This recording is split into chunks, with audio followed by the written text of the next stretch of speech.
Doğma güneş doğma, halım hal değil.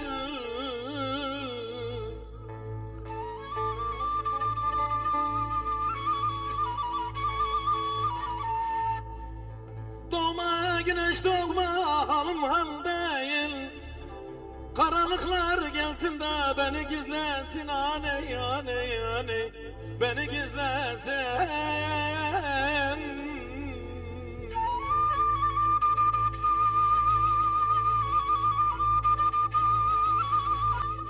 Sanki bu bedel benim eski bedenim değil. Ulan sanki bu bedel benim eski bedenim değil. Karanlıklar gelsin de beni gizlesin, aney aney aney, beni gizlesin.